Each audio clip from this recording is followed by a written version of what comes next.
Filipinas, 1945. A selva é um inferno verde, úmida e sufocante. O som da artilharia americana está cada vez mais próximo, fazendo o chão tremer. Mas nas profundezas de uma montanha, em uma rede complexa de túneis escavados à mão, o exército imperial japonês não está lutando. Eles estão escondendo algo. O general Tomoyuki Yamashita, conhecido como o Tigre da Malásia, supervisiona a operação final com um olhar frio. Diante dele, pilhas de barras de ouro que chegam até o teto, estátuas de Buda feitas de ouro maciço, pedras preciosas roubadas de metade da Ásia. É o maior saque da história da humanidade, uma fortuna estimada hoje em mais de 100 bilhões de dólares.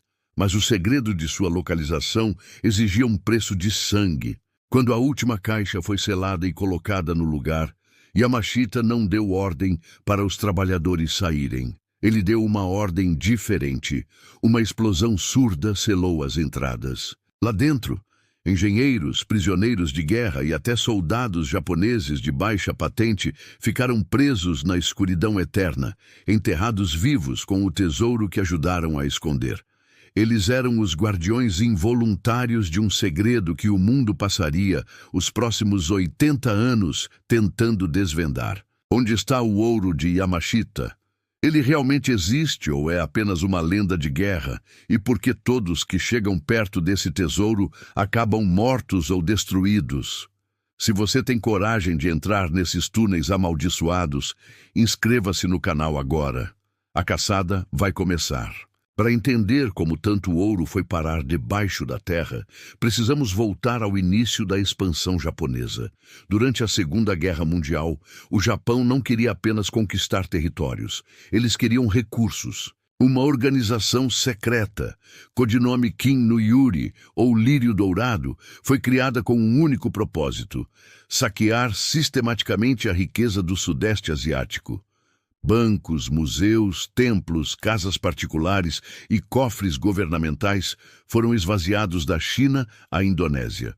Tudo o que brilhava era confiscado.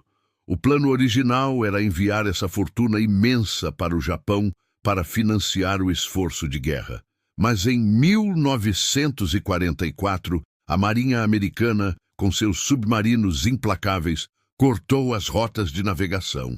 Enviar o ouro por mar tornou-se suicídio. Os navios estavam sendo afundados e o tesouro ia para o fundo do oceano. O Japão ficou com um problema de bilhões de dólares. Uma montanha de ouro presa nas Filipinas, sem ter como sair. Foi então que o general Yamashita ordenou a construção de 175 túneis imperiais em locais estratégicos nas Filipinas. A engenharia era brutal e genial. Os túneis foram escavados a dezenas de metros de profundidade, reforçados com concreto e protegidos por armadilhas mortais, bombas não detonadas e gás venenoso. Mas a medida de segurança mais terrível foi a humana. Segundo relatos de sobreviventes e historiadores, na festa de despedida, após o término de cada túnel, os oficiais ofereciam saquê e comida aos trabalhadores e engenheiros. Enquanto celebravam, as saídas eram dinamitadas. O silêncio que se seguia era o selo de garantia de que ninguém falaria. O próprio Yamashita foi capturado e executado pelos americanos em 1946, acusado de crimes de guerra. Ele foi para a forca sem revelar uma única coordenada. O segredo parecia ter morrido com ele. Mas o ouro não fica escondido para sempre. Em 1971, a lenda se tornou realidade de uma forma chocante para um homem comum chamado Rogério Roxas. Roxas era um serralheiro filipino e caçador de tesouros amador que obteve um mapa antigo de um soldado japonês. Após meses de escavação, ele encontrou uma câmara secreta. O que ele viu lá dentro desafiava a imaginação. Caixas de madeira podre revelaram barras de ouro de 24 quilates. Mas a peça central era uma estátua de Buda de ouro maciço, pesando 1 tonelada, com a cabeça removível e cheia de diamantes brutos. Roxas levou o Buda e algumas barras para casa. Ele pensou que sua vida estava feita. Ele estava errado. O pesadelo estava apenas começando. A notícia da descoberta chegou aos ouvidos do ditador das Filipinas, Ferdinand Marcos. Marcos, um homem de ganância lendária, não ia deixar um serralheiro ficar com aquela fortuna. A casa de Roxas foi invadida por militares. O Buda e o ouro foram confiscados. Roxas foi preso e torturado brutalmente. Eles queriam saber a localização exata do túnel para pegar o restante. Roxas resistiu, mas sua vida foi destruída. Ele morreu em circunstâncias suspeitas anos depois, pobre e quebrado. No entanto, a história não acabou aí. Após a queda de Marcos, descobriu-se que o ditador havia acumulado uma fortuna inexplicável de bilhões de dólares. Muitos acreditam que essa riqueza veio da recuperação sistemática dos túneis de Yamashita, usando o poder do Estado para escavar o que o Japão havia escondido. Existem teorias ainda mais profundas e sombrias que envolvem a CIA e o governo americano.